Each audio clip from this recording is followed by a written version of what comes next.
I, Ronald Reagan, do solemnly swear. Oh, it was something. You know, he came swooping in out of the West and just turned Washington topsy-turvy, starting with the inauguration. And there he was, you know, in just a gorgeous day, taking the oath as the hostages are being released from Iran. And he said in that famous speech, government is not the solution, it's the problem. In this present crisis, government is not the solution to our problem. Government is the problem. Today, the body of former President Ronald Reagan. The line to view the president's flag-draped casket. The country is mourning its 40th president today. Even in the middle of the night, the freeway named Whether after one liked him or Reagan. not, Ronald Reagan, from the first second he came to the presidency, brought that sunny, smiling optimism and hope. I've been told that this is all off the record and that the cameras are all off. Is that right? Huh? I was told that because I've been waiting years to do this. If Ronald Reagan was indeed the great communicator, it wasn't all because of his political ideas.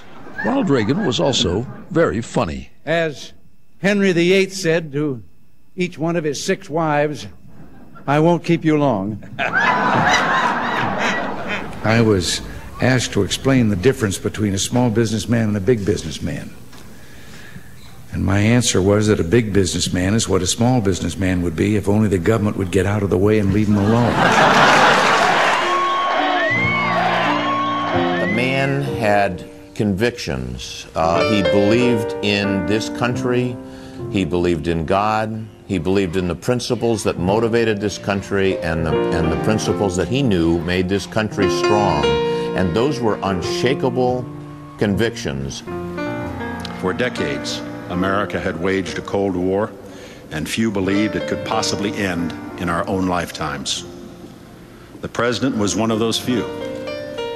And it was the vision and the will of Ronald Reagan that gave hope to the oppressed, shamed the oppressors, and ended an evil empire. I remember him when he told Russia to tear down that wall. I remember that. And that was one of the greatest days. Tear down that wall. I remember that. General Secretary Gorbachev, if you seek peace, if you seek prosperity for the Soviet Union and Eastern Europe, if you seek liberalization, come here to this gate.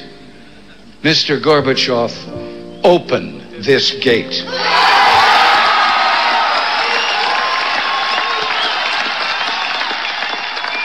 Mr. Gorbachev, tear down this wall.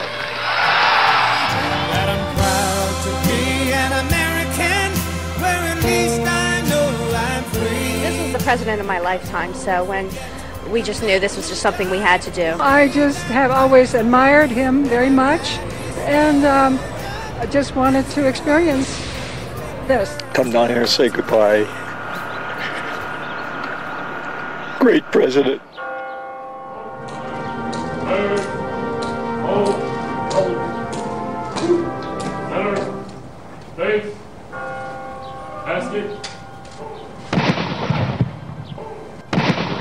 Times in his career, and especially as president, when conventional wisdom would have dictated a totally different course, and yet he persevered in what he thought was right. He used to say, let's do what's right and the politics will take care of itself. I think his campaign in 1984 really encapsulated, kind of Ronald Reagan's whole view, mourning in America.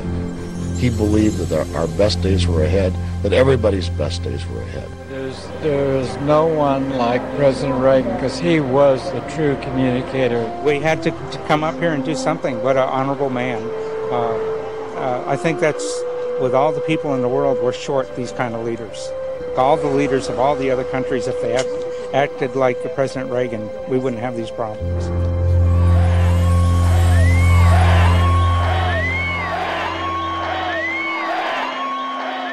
When the time came for Ronald Reagan to leave the political stage for good, he stayed true to the maxim that had served him so well for so long.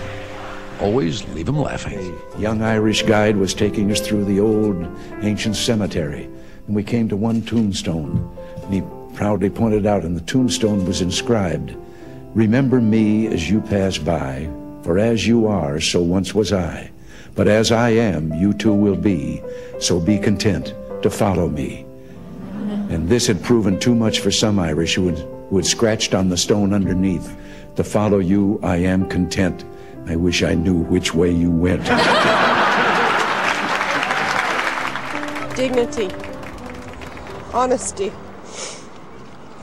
morality, independence, strength to succeed at anything I choose to do. And I can, and I have.